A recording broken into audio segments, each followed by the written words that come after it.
හැමෝටම සුබ දවසක් කියලා ප්‍රාර්ථනා කරනවා. මීට අවුරුදු කිහිපයකට කලින් ඒරියල් ෆොටෝග්‍රැෆි සහ වීඩියෝග්‍රැෆි ගැන කතා කරොත් ඔයාට අනිවාර්යයෙන්ම එයාපෝට් එකකට ගිහිල්ලා හෙලිකොප්ටර් එකක් පාවිච්චි කරලා තමයි ඒ වැඩේ කරගන්න වෙන්නේ. නමුත් මෑත කාලේදී ආපු මේ ඩ්‍රෝන් ටෙක්නොලොජි එක හින්දා මේක දැන් සම්පූර්ණයෙන්ම වගේ වෙනස් වෙලා තියෙන්නේ. ඉතින් අපි නොදැකපු ගොඩක් දේවල් වෙනස් විදිහකට ලස්සනට බලන්න මේ ඩ්‍රෝන් ටෙක්නොලොජි එක හින්දා අපිට උදව් වුණා. ඉතින් මේ ටෙක්නොලොජි එක ඇත්තටම කිව්වොත් එහෙම ඉදිරියට ගොඩක්ම ගෙනිච්චේ DJI සමාගම එයාලගේ ඩ්‍රෝන්ස් එක්ක.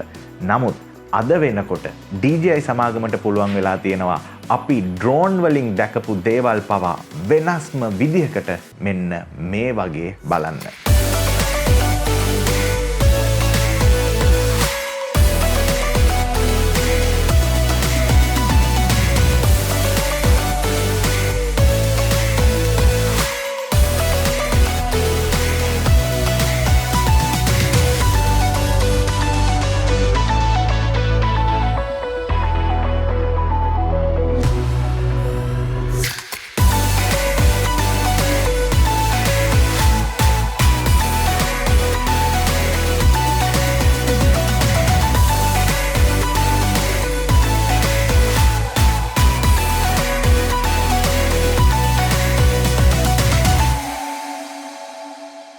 ඉතින් ඒ ඇවිල්ලා ඔයාලා දැක්කේ DJI ලගේ අලුත්ම Avata කියන FPV ඩ්‍රෝන් එකෙන් ගත්ත වීඩියෝ එකතුවක්. ඉතින් ඒක හින්දා අද අපි මේ වීඩියෝ එකෙන් කතා කරන්නේ මෙන්න මේ DJI Avata FPV ඩ්‍රෝන් එක ගැන.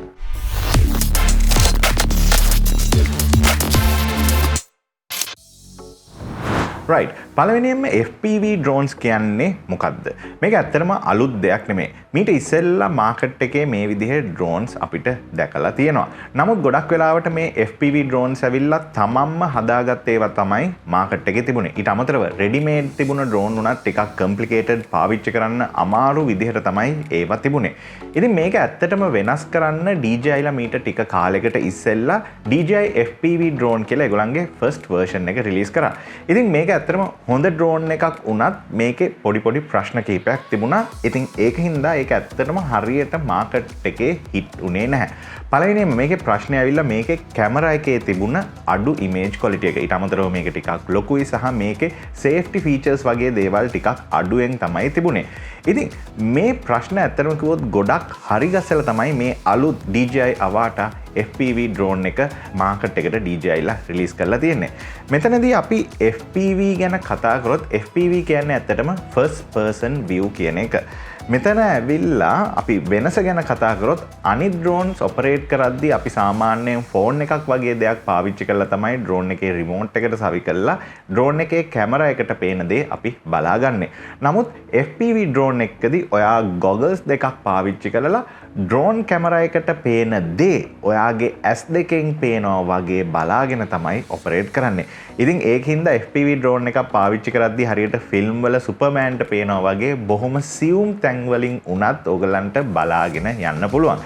ඊට අමතරව normal drone එකක් එක්ක බලද්දී FPV drones වල responsiveness එකත් ටිකක් වැඩි. ඒ කියන්නේ ඔයා control කරන වෙලාවේ real time මේක drone එකේ වෙනවා කියන එක සහ real time drone එකට පේන දේ ඔයාට පේනවා කියන එක. ඉතින් මේවා තමයි normal drone එකක සහ FPV drone එකක තියෙන මූලිකම වෙනස්කම් කිහිපය.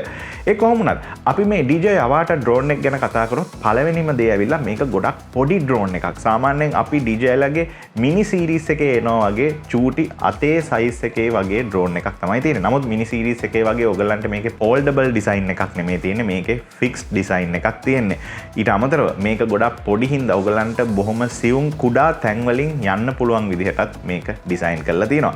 ඒත් එක්කම දැන් මේ ඩ්‍රෝන් එකට ඉස්සෙල්ලා DJI FPV ඩ්‍රෝන් එකේ තිබුණ නැති prop guards ඒ කියන්නේ මේකේ propellers වලට prop guards built in කරලා ඇවිල්ලා තියෙනවා. ඉතින් ඒකින්ද ඔයගොල්ලෝ මේ drone එක හසුරවනකොට කොහේ හරි වැදුනොත් එහෙම ඒකෙන් ප්‍රශ්නයක් වෙන්නේ නැහැ. drone එක වැටෙන්නේ හරි damage වෙන්නේ නැහැ. ඉතින් ඒ විදිහටම මේකේ බිල්ඩ් ක්වොලිටි එකත් මේ ප්‍රොප් ගාඩ්ස් වල බිල්ඩ් ක්වොලිටි එකත් ගොඩක් හොඳ ලෙවල් එකකට මේක හදලා තියෙනවා.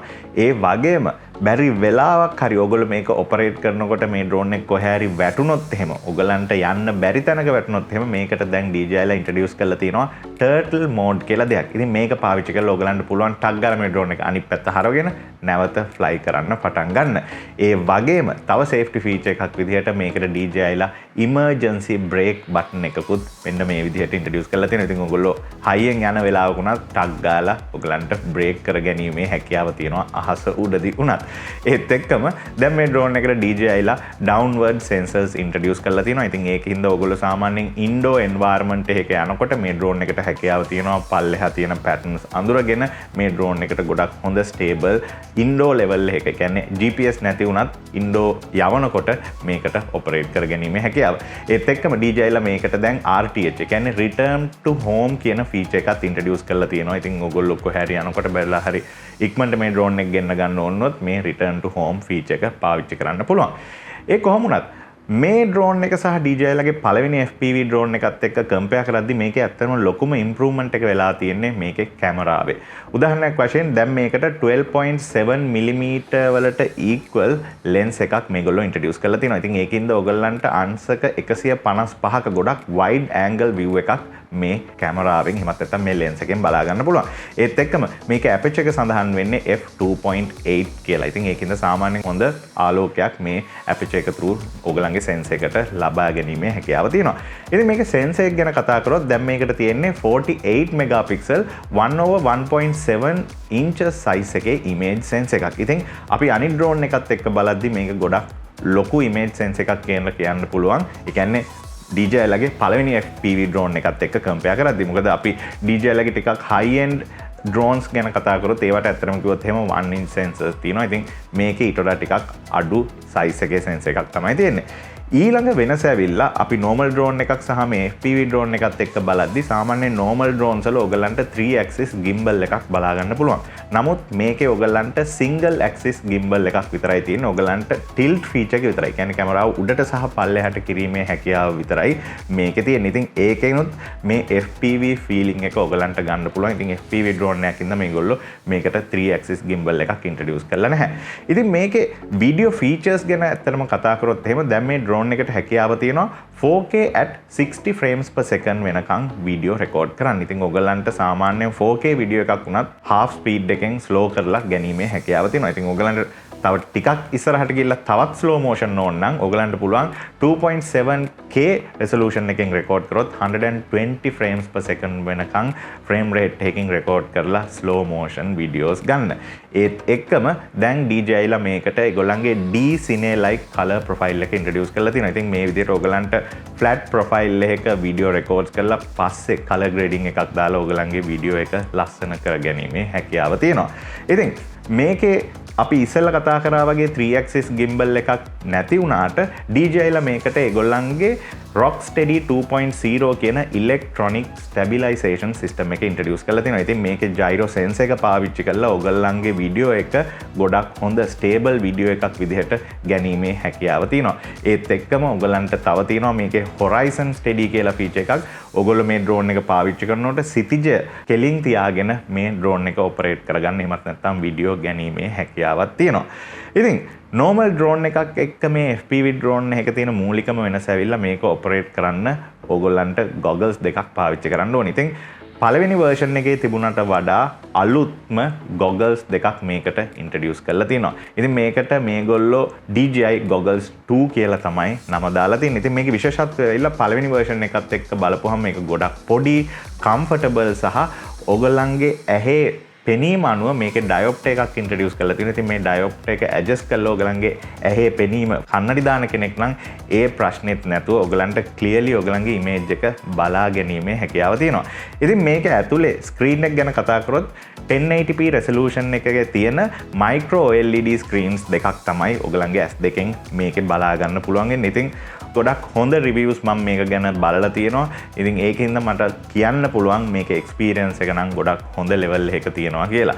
ඒත් එක්කම ඩ්‍රෝන් එක කන්ට්‍රෝල් කරන්න DJI motion control එකක් introduce කරලා තියෙනවා. ඉතින් DJI ලා කියන විදිහට ඕගොල්ලෝ සාමාන්‍ය පාවිච්චි කරන remote එකට වඩා ඕගොල්ලෝ මේ විදිහේ motion control එකක් පාවිච්චි කරනකොට ඕගලන්ගේ natural movements වලට අනුව drone එක control කරගැනීමේ හැකියාව තියෙනවා. ඉතින් මේකෙන් DJI ලා කියන්නේ සාමාන්‍යයෙන් ඕගොල්ලෝ FPV market එකට අලුත් නම් ආදුනිකයෙකුට උනත් ටක් ගාලා මේ අලුත් motion control එක පාවිච්චි කරලා මේ drone එක හසුරවන්න පුළුවන් කියලා. ඒ කොහොම වුණත් පරණ DJI ලගේ FPV remote එක පාවිච්චි කරලා උනත් මේ Avata drone එක control කරන්න පුළුවන්. අනිත් දේ තමයි ඔයගොල්ලෝ motion control එක පාවිච්චි කරොත් manual mode එකේ ඔයගලන්ට මේ drone එක operate කරන්න බෑ. manual mode එකේ operate කරනවා නම් අනිවාර්යයෙන්ම FPV remote එක ගන්න වෙනවා. ඒත් එක්කම මේකට 10 km transmission range එකක් එහෙමත් නැත්නම් distance එකක් තියෙනවා. නමුත් මේක ඇත්තටම කිව්වොත් එහෙම ඕගොල්ලෝ drone එක operate කරන environment එක අනුව වෙනස් වෙනවා. ඒ කොහොම වුණත් 10 km range එකක් කියන්නේ ගොඩක් හොඳ range එකක්. ඊට පස්සේ මේ drone එකේ ඉඳන් ඕගලන්ගේ goggles වලට එන transmission ඒ කියන්නේ video signal එක ගැන කතා කරොත් මේකට එන්නේ 50 megabits per second 1080p 100 frames per second transmission එකක් තමයි ඔයගලන්ට මේ DJI goggles 2 එක තුලින් බලා ගන්න පුළුවන් වෙන්නේ. අනිත් එක මම ඉස්සෙල්ලා කිව්වා වගේ මේකට ගොඩක් low latency එකක් 30 milliseconds latency එකක් තියෙන. ඉතින් ඔයගොල්ලෝ මොන හරි දෙයක් control කරනකොට ඒ වෙලාවෙම ෂණිකයෙන් ඔයගලන්ගේ drone එකේ ඒ දේ වෙනවා. ඒ වගේම ඔයගලන්ගේ drone එකේ කැමරාවට පේන දේම ඒ වෙලාවෙම ඔයගලන්ට බලා ගැනීමේ හැකියාවක් තියෙනවා. ඉතින් මේක ගොඩක් ඇඩ්වාන්ස් දෙයක්. මට මේක කොච්චරද කියලා කියන්න බෑ. මොකද මේ ඩ්‍රෝන් එකට පේන එක කැමරාවයි තියෙන්නේ. ඒ කැමරාවෙන් වීඩියෝ එක රෙකෝඩ් කරන ගමන් මේ වගේ ට්‍රාන්ස්මිෂන් සිග්නල් එකක් 10 km රේන්ජ් එකක් ඔස්සේ ඔයගොල්ලෝ මේ ඩ්‍රෝන් එක ඔපරේට් කරන තැනට එවනවා කියන්නේ ඒක මාර දෙයක්. අනිත් එක මේකේ වීඩියෝ සිග්නල් එක ගොඩක් ස්ට්‍රෝං හින්දා ඔයගලන්ට මේ DJI goggles 2 එක පාවිච්චි කරලා ඒක ඇතුළෙම SD card එකක් දාලා වීඩියෝ එක රෙකෝඩ් කරගැනීමේ හැකියාවක් තියෙනවා. ඉතින් බැරි වෙලාවක් හරි ඩ්‍රෝන් එක නැති වුණොත් ඕගලන්ට සාමාන්‍යයෙන් 1080p ෆීඩ් එකක් 50 megabits per second හොඳ වීඩියෝ ෆීඩ් එකක් තියෙනවා අන්තිමට goggles දෙකේ ඉතුරු වෙලා. ඉතින් මේ වගේ ගොඩක් ඇඩ්වාන්ස් ෆීචර්ස් මේ ඩ්‍රෝන් එකට DJI ලා ඉන්ට්‍රොඩියුස් කරලා තිනවා. ඊට අමතරව අපි මේ ඩ්‍රෝන් එකේ බැටරි ලයිෆ් එක ගැන කතා කරොත් දැන් මේකට 18 minutes ෆ්ලයිට් ටයිම් එකක් තියෙනවා. නමුත් ඔයගොල්ලෝ මේක ඔපරේට් කරන විදිහ අනුව මේකේ ෆ්ලයිට් ටයිම් එක වෙනස් වෙන්න පුළුවන්.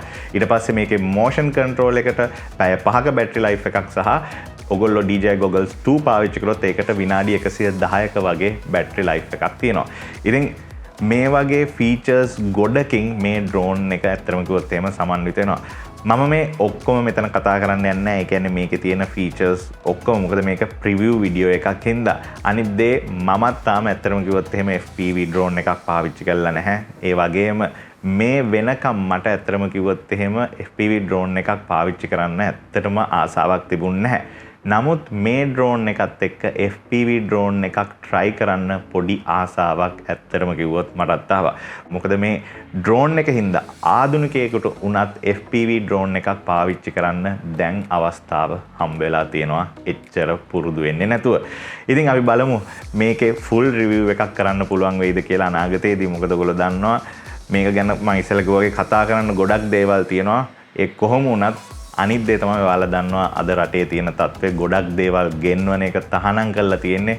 නමුත් අපේ වගේ රටක සුන්දරත්වය වෙනස්ම විදිහකට මේ වගේ FPV ඩ්‍රෝන් එකකින් බලා ගන්න පුළුවන්. ඒ කොහොම වුණත් මේක තමයි ඇත්ත තත්ත්වය.